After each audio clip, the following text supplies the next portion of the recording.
pledge allegiance to the flag of the United States of America and to the republic for which it stands, one nation, under God, indivisible, with liberty and justice for all.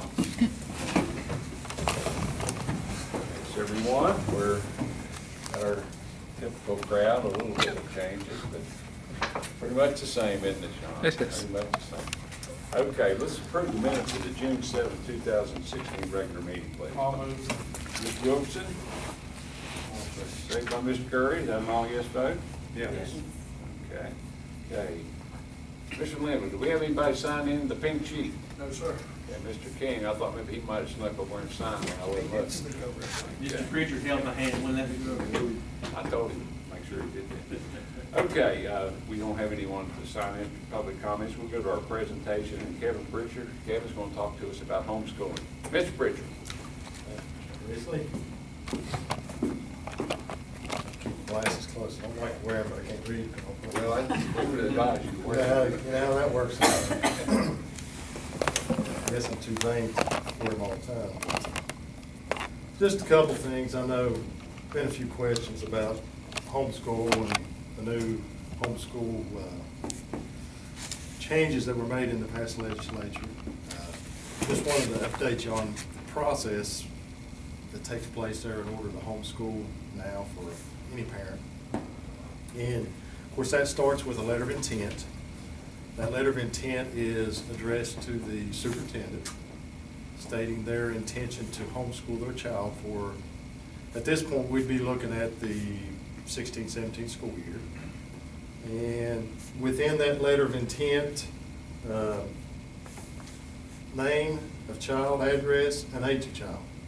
It's also required to be there. Along with an assurance that that child will receive instruction in reading, language, mathematics, science, and social studies, and that the child will be assessed annually. Okay, basically, that's kind of a blank statement that's in their letter of intent. And from that, we take a look at it from there. Myself, Mr. Redkiff, usually they are always addressed to the superintendent, and they end up coming to me, and I look at them, and if there's any question, we'll talk about it from there. But basically, if those elements are there, then they are okay to homeschool. And it is, that was one of the changes in this past legislative session. It used to be a 10-day waiting period in order to check to make sure everything was good with all things. Now it is immediate. In other words, when they walk in, if they walk into the principal, say, I'm going to homeschool my child, present that letter of intent, they can actually leave that day. It starts immediately at that point. The assessment, of course, that is, in code, it says it is to be done annually. Now, that assessment can be done three ways. They can actually come and take our general summative assessment, our current testing. They can present a portfolio to be graded by a certified teacher. That teacher would sign off on that. Actually, up until this change, that certified teacher was to sign off to say, Johnny has now met the requirements for 3rd grade, and I feel that he'd be ready to go on to 4th grade, based on looking at the portfolio that the parent or homeschooler had kept. Now they would sign it, put their certification up on it. Legislature took that language out in the last session. They do no longer have to put their certification number on there. They just sign it. We accept it as that they are a certified teacher at that point.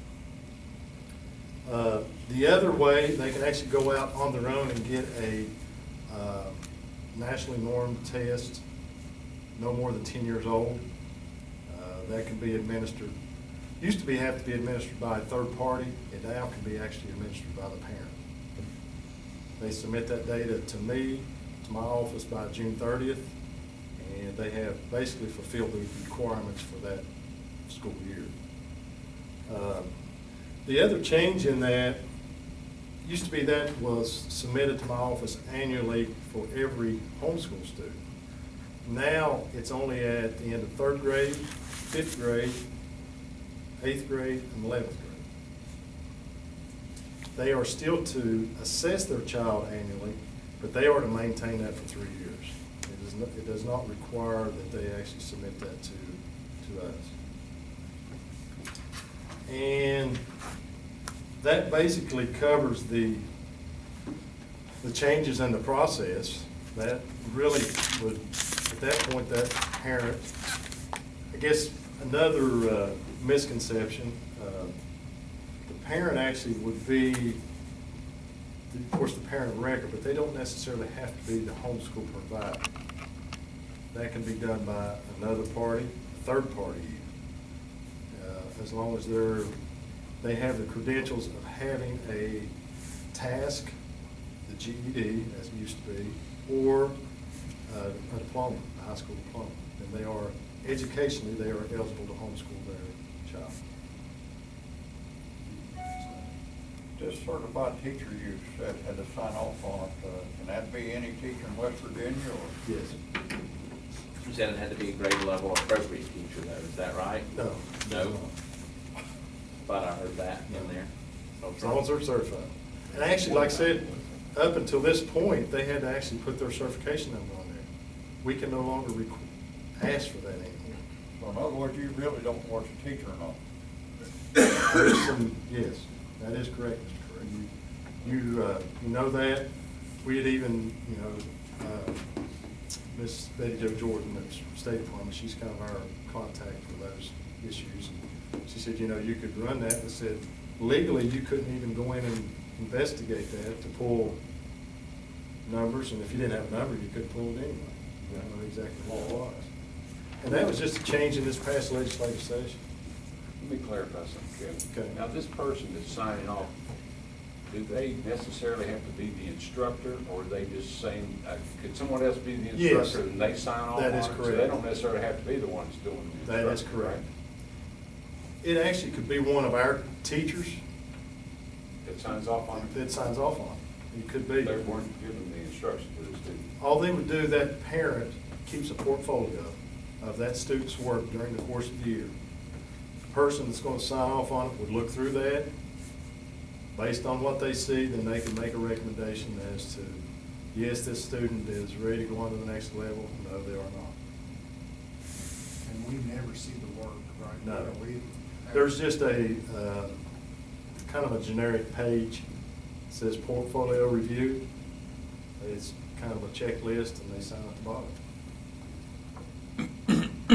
There is even some independent people out there that actually, that's what they do, is look over the portfolios. I'm sure they do it for a fee, Yeah. but most of our teachers that have done it in the past, I think they just do it to help the child, but I know there is probably some out there that do it as a means of financial gain. What about their diploma now? What They- kind did they get? Basically, the home school can issue them a diploma. In other words, you're homeschooling your child. When you have finished that and they've reached, there's really not even an age standard on it, but you feel like that your child has met the requirements necessary to graduate, you can actually give them a diploma. It's handwritten. Yes. The Curry School of Learning. Yeah. Correct. That's exactly right, Mr. Prefers. That's the way it states it. And that actually changed the last legislative session. Also, along with that, the way that was written in the law, that any state-supported agency had to recognize that diploma. So basically, here in our school system, we require for jobs that require a diploma or GED, we would have to recognize that diploma as being a homeschool diploma. Would your college have to recognize the state school? They do. Colleges do. Of course, they still have their other requirements that they can put on their ACT and so forth.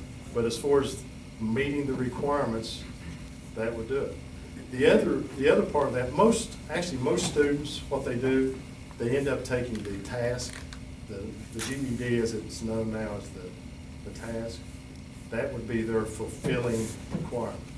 Once they have passed that task, that would be their final year. They actually would send me a copy of that to show that they have completed their homeschooling, if they're at that age. Of course, you know, if they stay in the homeschool up through 18, then they've actually went beyond the age of accountability for school-wise as far as attendance purposes.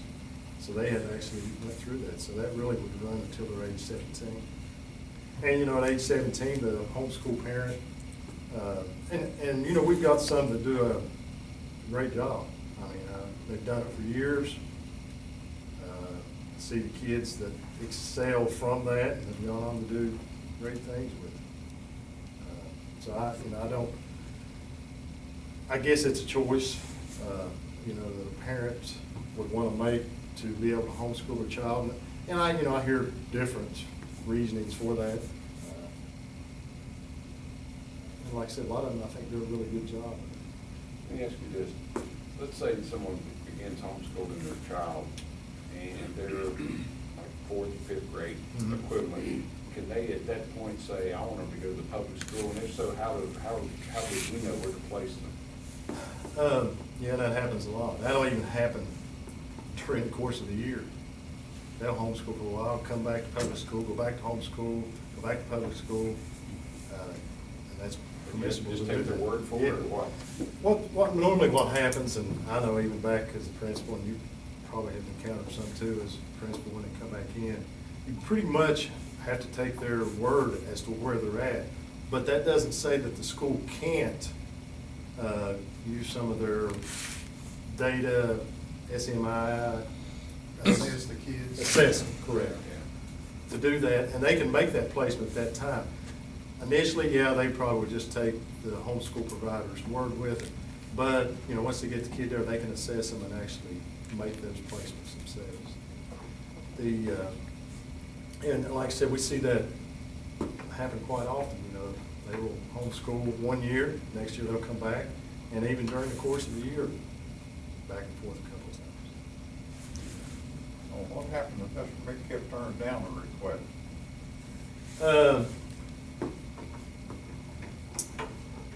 Unless there is, you have to have good cause, some type of maybe abuse in the home, or some type of educational neglect to say that they're just not doing anything that's required. I have in the past, since I've been at this job, I've had a couple that I have forced back to school based on the fact that they did not meet their end-of-year requirements. They didn't show up the next year, so I went ahead and filed truancy charges on them, basically got them back in, and then they're actually back in, still in school currently to do that. That's a very small percentage. Yeah. Most of them, as I said, they do a good job. I'm surprised that. Well, usually the way the law's been revised though, this letter of intent is like it's just as much as telling you all, not asking permission, right? Yes, that's true. Yeah, when you receive the letter of intent, there's nothing else, unless you have the situation you described where the end of year requirements aren't Yeah. met. Yeah, There's nothing, I mean, it's out of our hands, there's nothing we can do, we have no input, The other positive, part- negative, or otherwise. The other part of that too, used to that was required, letter of intent was required yearly. Now it's just required one time. In other words, the letters that I'm getting now, for next school year, that will be the last letter of intent I will receive from those children. Which, from my end of it, makes it a little bit tougher to be able to track these children. Number one, because, you know, we're very transient anyway as far as moving around county to county. And when they, you know, if they're homeschooled with us and they go to Cabell County, Lincoln, or Boone, Wayne, wherever, they're supposed to notify me, and then they notify the county record, because then they would become a homeschool student in that county. They no longer, you always have to homeschool in the county you reside in. So as that changes, but that's a really tough situation sometimes to be able to follow these kids as they move around. And the other part, what'll happen, I've seen this happen several times, they will be in school in one county, say they, for instance, they were public school in Lincoln County, move to Wayne County, and all of a sudden become homeschooled for whatever reason. So from our end of it, we're still carrying them, trying to locate where they're at. They've gone over there and started homeschooling, and unless they've notified the attendance director in that county, then we're still trying to track them through. And then normally, most of the attendance directors, especially in surrounding areas, pretty good contact with them. So when this happens, we try to keep track of them. But with this non-yearly letter of intent, it's going to be a little bit tougher to follow those through. And the other part with the assessment only having to be turned in at grades 3, 5, 8, and 11, again, another piece that, at least if I was getting that assessment every year, I could kind of follow that through. So it could be a couple, 3-year period, and I may not even have any contact with it. Now, one time they had to come and take the test at the school, right? Years past.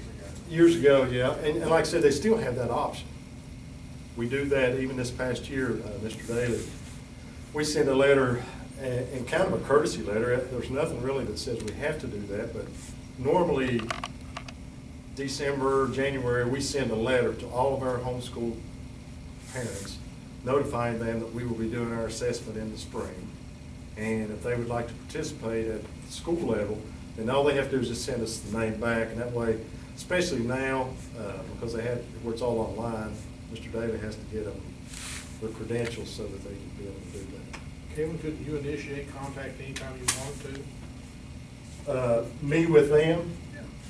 Yeah, basically, yeah. It's a little bit tougher, again, based on the new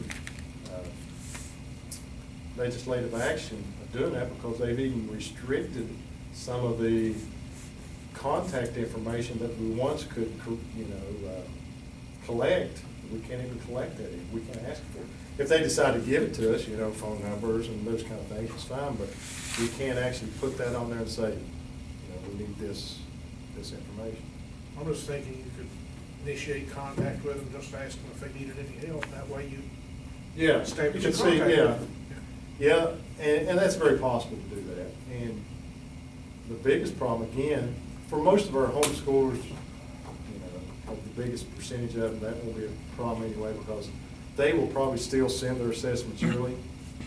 I know I've already talked to a few of them, they asked them, well, can we still send you our yearly stuff? I said, sure, I'll keep it on file, and that way we'll have that track to do that. But I guess the fine line is, it's just that I cannot require that. A lot of them will, I'm sure will still do that. What about materials? Do you still provide those, that one textbooks or other type of Yes, materials? up to the point of, that we have. It's not required that we actually order any materials excess to cover a homeschool. Right. In other words, whatever, as I do textbooks now, I'm ordering for next year, and I've got 5 extra copies of whatever, sure. Then we will loan that for the year, and they return So if it. they wanted to borrow a 5th grade math book, Yes. or not, they Yes. can have that, right? That is true. And that's kind of the extent of it too, Mr. Priestley, is the textbooks themselves. We're not really required to do any teacher's editions, computers, anything of that nature.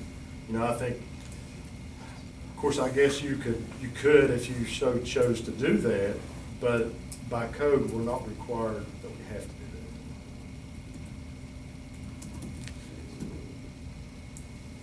that. Okay. Another part of the new or revised law relates to them being homeschooled and coming to regular Taking a public class, schools yes. and taking classes. Explain that to us.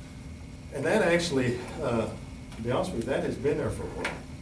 That wasn't in this last update, Oh, but okay. we just haven't had any really requests to do that. And they can't do that based on the code, up to the point of where they don't become a full-time student. And it's recommended that, you know, they only do one class, but they could actually go up to 3. Because at the high school, you got a 7-period day. So anything less than 4, you would not be considered a full-time student, only a part-time enrollee. Those, again, those requirements would be the same as it would with textbooks. Number one being that the needs of our public school students would be met first in space, anything like that. I know one request that I'd had, I don't know if it was last year or year before, was they had requested to do a take driver's ed. Well, I knew that wasn't possible because we can't even fulfill the needs of our students we have there. So, you know, it's very seldom in my last 5 or 6 years, haven't received hardly any. Like I said, that one was more or less verbal. It's more like, you think my child can take driver's ed? I said, well, probably not, based on the fact of our enrollments. So there is, what actually would happen, they would be enrolled back as a student in Lincoln County, okay? Using one of the codes in WEVAS as saying that they're only a part-time student. And that could be elementary, middle, or high school. That is right? correct. It's not just middle high. Right, it could be at any grade level, that is correct. Then, from there, that part-time enrollment, depending on how many periods they were there, we could actually do, we could get a part-time FTE for them. Equivalency, full-time equivalency, basically. In other words, if they're only there 2 periods, then we would get I won't say a .2 student. That's probably not exactly right, but I'd have to figure those percentages out. But, and also along with that, should they choose to do that and approved by the board, because it does say in there that those requests should come to the board and be approved at that point, they would still follow the same discipline, attendance, and things of that nature that a child that is, you know, enrolled in public school would do. And also, you know, they'd get a grade for that class, could possibly earn a credit for that class. However, the only way the credit would ever mean anything should they come back and enroll as a full-time student. In other words, they're not going to be able, from a part-time basis, be able to eventually graduate. They would have to eventually come back, and of course, with only 1 or 2 credits, they would take a Multiple years. number of years to do that. But yeah, that would be possible to do that. Can they participate in extracurricular activities? They cannot. Anything governed by the WVSSAC, there was actually a bill in the legislature this past time that would have changed that. I think they referred to it as the Tim Tebow bill. Yeah. It did not pass, and for that, they could not. Number one, because they have to be a full-time student.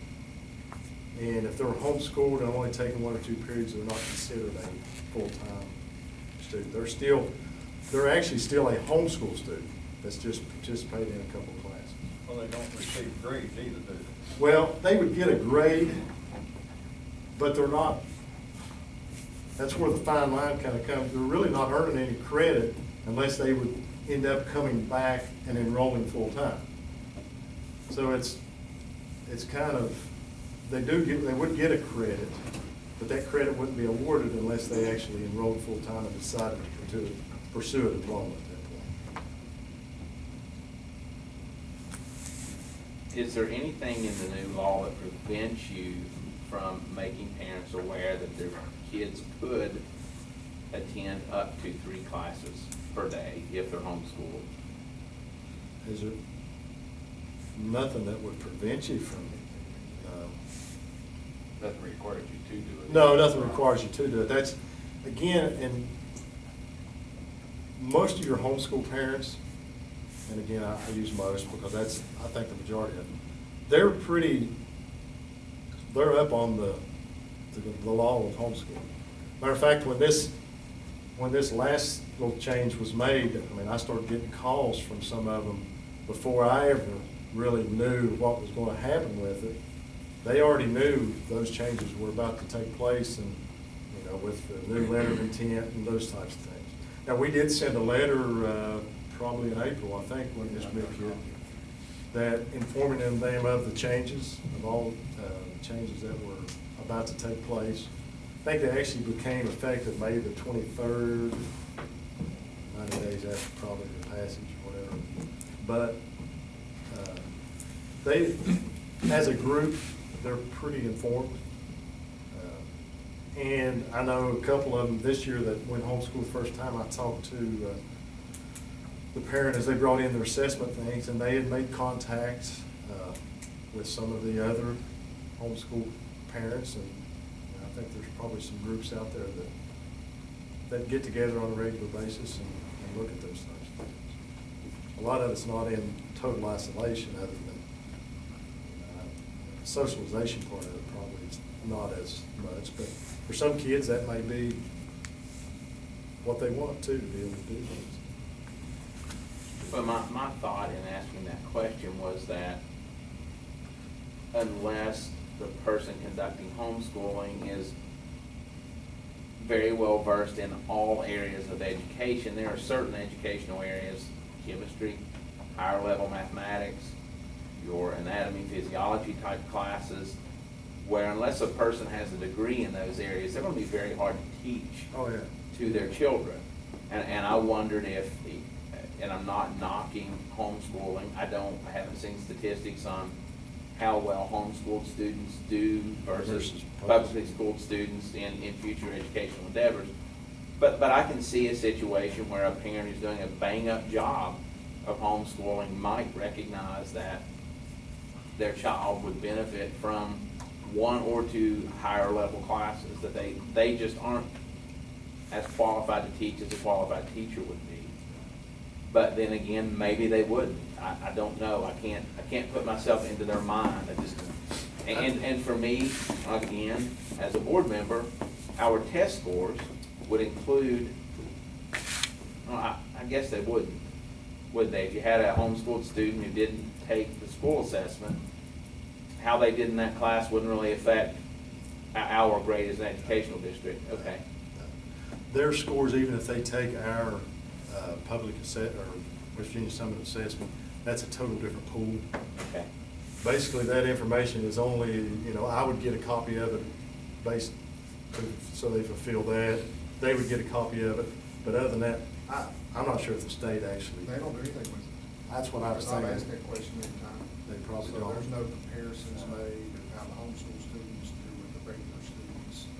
And then again, it's not thrown in with the general population. So, Mr. Pritchard, did you tell me we've had 2 or 3 requests already for students to take We've had classes? actually 2 different parents, which would be 3 students, I think. One parent had 2 So I've students. informed the board of one, which would be the request for the child to participate in the nursing classes. We've also received one. I have not actually received, when I talked to this other parent, I told her that she needed to put that in writing and make that request, formal request, and I have not received that. That's for back. band, right? Yes. For the music, couple of the music classes. Maybe band and concert. Probably both still related, but I think they were both in the music area. And it may have been for one, she actually had 2 children, maybe one for each. But I told her, I said, just, you know, put that down for me and I will take that request. But I have not heard back from her, so We just have the one. one formal request. And we're working on administrative guidelines Yes. for how we'll handle these requests. Kevin's reached out to other counties to see what they're doing. There's no one that we know of that has a policy per se, but one just has some guidelines that they have in place that they. Yeah, they have just used guidelines based off of the code itself, and that's kind of what these counties I've talked to have done, so.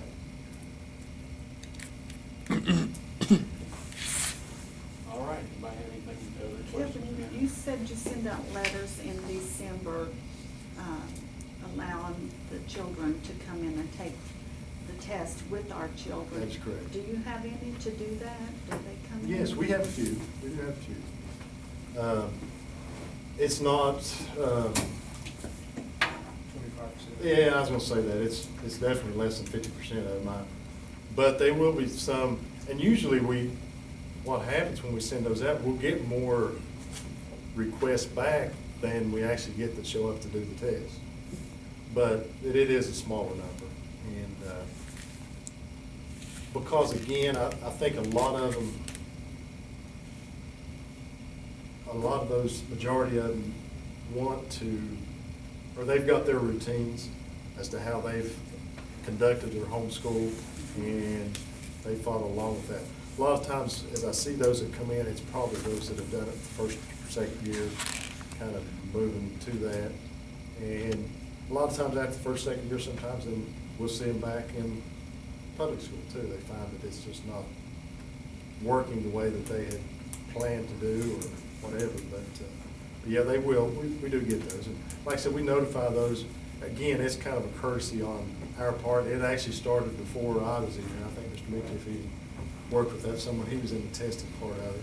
But we try to let them know when it is. And then they make the contact with the school to make sure that what day that they need to be there. And the big thing with it now is just because it is computer-based, they have to have a login and those kind of things. And it's a total separate login that puts them into that homeschool pool, I guess you could say. And you could have a situation where no one in the public school system knows the results of those tests if they choose to come in and test with our students, correct? If they come and test with our students? Right. I would. We wouldn't. Nobody in our No, county would ever no. know what those results were. So you could have a situation where a student came in, took the same test as our students, absolutely bombed them, but you had a certified teacher who approved the curriculum and advanced that teacher to grade level, whereas with one of our students, if we saw dismal test results, you might say, hey, this child maybe should be promoted next year. Of course, we get our test results a year later, so I Yeah. guess that's not a valid comparison, is it? Well, there's actually a thing in Action Code 2 that says after 3 years of not performing, that we could at that point petition to bring them back. And when you say petition, that's going through the circuit. That is- court, right? that is It's not correct. like you can just say that you have to come No. back. It We have to take them to court. It But actually says in there. you'd have to have a student who tested at the 5th and the 8th grade level and bond both of those, and somehow we'd have to know they bombed those tests, and we don't Well, know that. And then that third year wouldn't come until they were 11th grade. Right. Have to come back anymore. So that's true. And actually because of that, because, of the age of 6 to 17 being the age of school attendance, compulsory attendance, then really once they reach 17, they have been exempted from that compulsory. And that's actually where this comes anyway, the homeschool, they are actually receiving an exemption from compulsory school attendance. Under the code, there's 2 or 3 exemptions. Okay. You gentlemen, bye, Cal, you okay? Right? All right. Thank you, Kevin. Appreciate your help. Thank Good you. information. Okay, let's move on to the administrative section, please. Do I have a motion? I'll move. Carol made the motion. Second. Second by, I think Larry geeked out right here. He barely. Got him by nose. It's on his game today. Okay, item A, an agreement with Fairmont State University for the completion of clinical experience for West Virginia School Nurse Certification for university students for the 2016-2017 school year, according to the terms of the agreement, which is attached in the agenda. Item B are out-of-county student transfers for the 2016-17 school year. Mr. Pritchard's monitoring those requests very closely. So you'll see that we have several from Cabell coming to Lincoln County. There's currently space available in those grades and those situations. I know Mr. Pritchard told me this morning you're holding several pre-K Yes. requests. And we always hold those until. Yeah, we start always of had those school. up until a little closer to school starting, so we can see where those numbers are, Now, especially from an overage standpoint. Our enrollment numbers are holding pretty steady. I know we've had some gains in Hamlin, but we've had some losses elsewhere. But right now, I met with Mr. Linville this afternoon, and we're looking at the possibility of having some overage situations if the numbers don't change. Was what one at, was it third grade at Midway? It's a kindergarten, third grade, and fifth grade at Hamlin. There's a possibility we could have overages, and first at West Hamlin. So just so you know, we are monitoring those numbers just to make sure that if there's a need out there for additional teacher, we're keeping tabs on it. But that can fluctuate a lot between now and August, can it? So we're still somewhere down around, what, 56, 57 students since October Yeah, somewhere in enrollment. there. And then our preschool numbers, we're down roughly 45, 50 students from our previous enrollments. Yeah, that's probably gonna be the big impact, is that much students coming in, is where we feel it if it's not where before. Yeah, we know right now that we have, the numbers don't improve here for this preschool. We right now have, what, two positions that will not be possible. Of course, we can move those people out into other, cover some of these overage situations that we may have. So we'll watch it closely. And that's all the administrative items. Okay, anybody have a question about it? If not, then we'll vote. Is that an all yes vote on administrative items? Yes. Yes. Okay. Let's go to the finance section. Have a motion, please. I'll move. Mr. Baker. Second, by Fred. Okay. Before we get started here, I think it'd be an opportune time to introduce our treasurer, Ray Ellis. We're glad to have Ray with us. He's a Lincoln County boy that has returned home, and we're glad to have him. I think he's starting to get his feet on the ground here. Things are a little bit different, he says, but we're glad to have you here, Ray. Wish you all the luck. Well, I'm glad to be here, and I need all the luck I can get. But like I said, things are a little bit different, but it's gonna take a little bit of time just to get used to the way Birdie, has done stuff for so long. And like I said, she runs everything so efficient, and hopefully it won't take that long to grasp that. Okay, well, we're glad to have you, and as time goes along, we'll, I'm sure we'll be talking to everyone, and they may call you up and ask you a question. That'd be fun. Okay, the first item, and Mr. Linville over there, he usually substitutes in case our treasurer isn't here, so. He's well trained, I Oh, got it. okay. We all trained. Okay, yeah, just checking here. But we have a schedule of invoices. Could you refer to that for us, please? We have a schedule of invoices totaling $739,215.48, and of course, there's an attachment to list each and every one of those. He's doing pretty good. Then you just say, and if anybody has any questions, you come. And if anybody has any questions, please let me know. I may have to get back to you. Very good. Because I had very little to do with this schedule of invoices. Okay, that's very Got it good. down already. Yeah. I can handle that. You had good coaches, they know. Okay. Anybody, apparently no one had any question on these invoices. So is that an all yes vote on the schedule and the invoices? Yes. Okay. All right, we go to the personnel section. Have a motion, please. Fred, second, Larry. Mr. Clement. First item A, full Fred Tackett, he called today and said he did not, he's gonna stay at the block. Very first one, item A. Item B, employment of substitute service personnel. Item C, employment of service personnel. Item D, transfer of service personnel. Item E, employment of extracurricular positions. And item F, retirement and resignations. And we will have a large posting going out tomorrow. We're gonna be under the gun to get everything posted for school, so we're gonna get on that rotation and get them out there as quickly as we can. Bill's worked today already to get the interview committee together for the principalship at Duval. What was the date? July 6th. Sixth Is first, is when the interviews will be conducted. So we hope to be able to bring a name to the board at the July 19th, which I know the board hasn't approved dates yet for the board meeting. It looks like that would be the second meeting in July. Now, is Ms. Clayton, is she going to work some in July? She is, yes, 15 days. I met with her one day last week. So it's possible that whoever gets this, they may, work a little bit together. Yes, that's our plan. Anybody have any other questions about personnel? Okay, right then, is that a vote all yes on the personnel item? Yeah. All right, we go to comments, concerns, first board members, anybody have any comments or concerns? No? Okay, Ms. Bridget. What about moving the June 28th board meeting to June the 30th? Want to jump into that one first? We'll hop right on in there.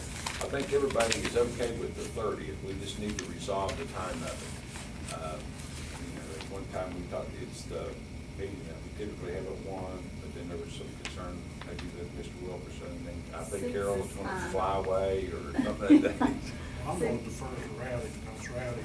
Okay, Rowdy. Discussed is what actually works for me. Okay.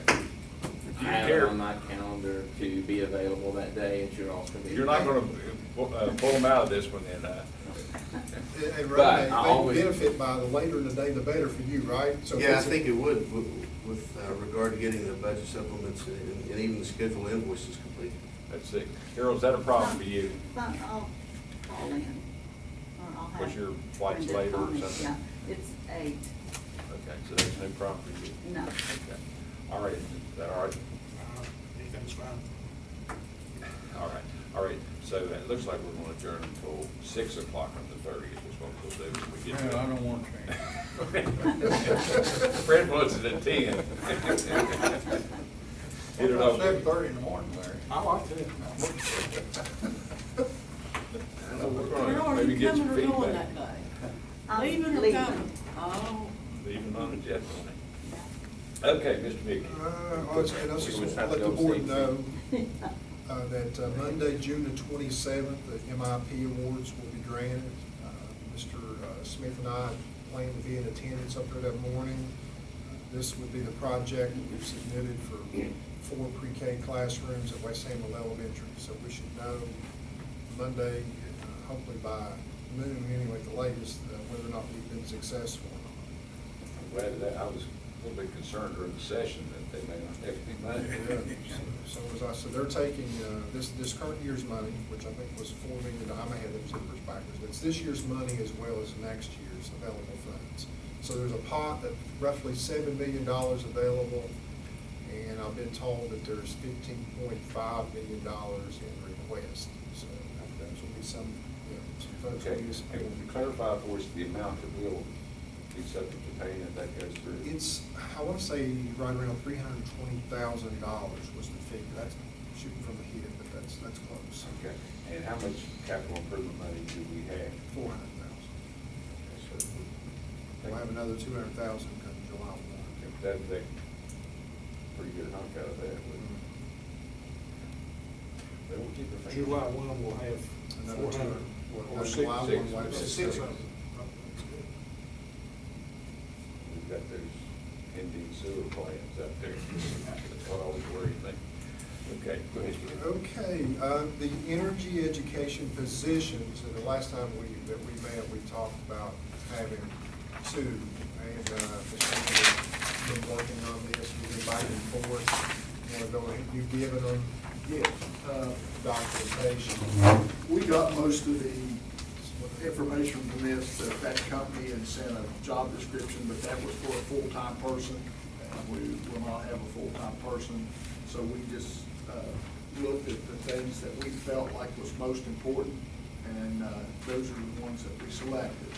But basically what we're looking at is hiring 2 positions, 10 hours a week for each one of them. Okay, at $25 an hour. This would be a professional position. And they work a total of 40 weeks. If you look at that, 20 hours per week times $25 times 40 would be a total of $20,000, not $20,000 each, but $20,000 total, and we was paying $55,000 for Joe. Okay, and we have 2 positions. We kind of defined them here. but understanding that the two people get this, they'll cross over. If one of them is gone, the other one's gonna cover, if they need assistance covering, so forth. The first one would be, morning 6:30 to 7:30, come in each day, monitor the computers, check for problems in heating, cooling at each school. And that person would be responsible for monitoring Midway and Duval on weekends and holidays. That's going out on Friday night, Saturday, Sunday, or whatever, make sure everything's turned on, turned back, turned down to the right level and so forth. Talking to Joe, first we didn't think about this, and Joe said that we really needed to continue to have someone enter the monthly utilities bill, see if we still are paying savings. Which he gave me the report today, which I'll give the board a copy of, but according to those numbers, we saw cost avoidance for this past school year of $194,509 as a result. So if we continue, and the requirement was we could hire somebody part-time, we didn't have to have somebody full-time to continue to work with this company. So that person would be entering those monthly utility billing. And that person would also be responsible to run the computer reports to monitor savings or excessive use of the utilities at each school. They would do that. And E on position 1 would work cooperatively with position 2, covering and assisting position 2 when needed. Okay? Will there be a difference in the salary of these two? No. One of them would be working in the morning and then picking up Midway and Duval the other time. And the other one would be, if you notice, they have a lot more schools to monitor. Oh, that's why the one has to do the computer work? Yeah, Okay. and two, well, if they're in here monitoring, if there's nothing wrong, they could be doing some of that, running that reports and doing some of that. And 2 would be responsible for monitoring Hamlin High School, Central Office, West Hamlin, Guy Valley, Ranger, and Harts on weekends and holidays. And that person would also be responsible, would be the one getting the emails that say if there's a ball game at Lincoln County High School on Saturday night, to make sure that heat was turned on or air conditioning. But both people will be trained in the computer system and of how to do it, because they'll have to cross over, because the two people, one of them may have to go to a conference or they may have other vacation. So we want both of them to know both jobs and to assist each other, so we'll always have somebody covered. Now, can they do it on their home computer or their telephone, or they have to come to? I think you can actually do it on your home computer. Greg. Oh, okay, yeah. Greg can do that. You can actually do it on their home computer. So we've sought some guidance from Greg as well as from Joe on this. We wanted you all to look at it and see if there's anything else that you think that maybe we need to consider that we hadn't thought about before we move forward. Do you have a time frame on this when you'd like to get people started? Just as soon as we can do everything. Joe will be gone in June, won't he?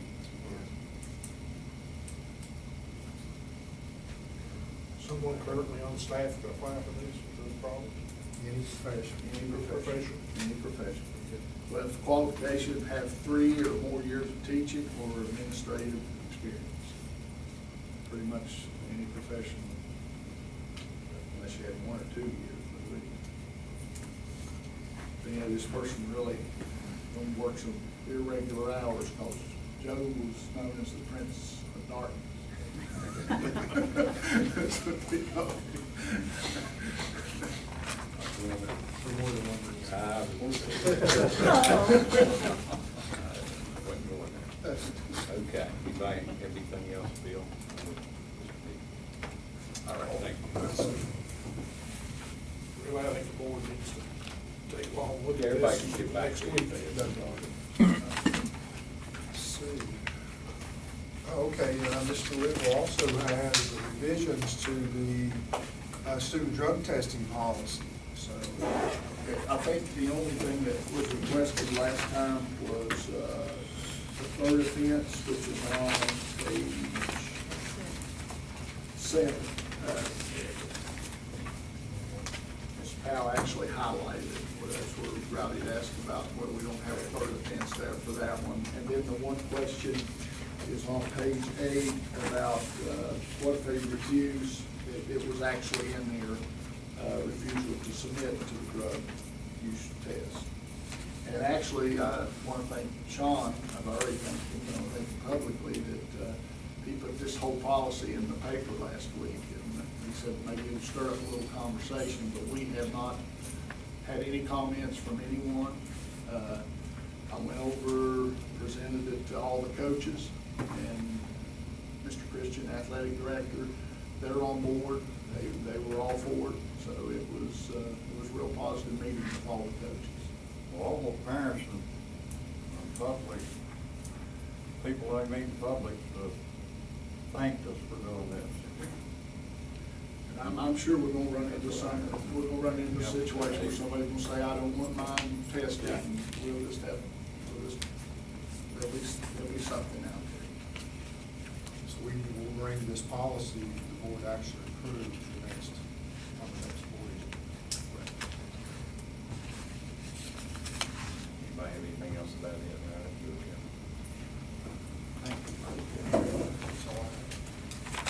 Sure. I had, but it's gone. Trick. Put them there, don't have anything on. Okay, that's all the items on there. Board members, no comments or anything before we proceed?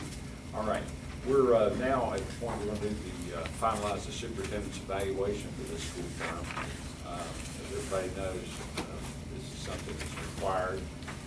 18-4-6 requires the superintendent be evaluated annually.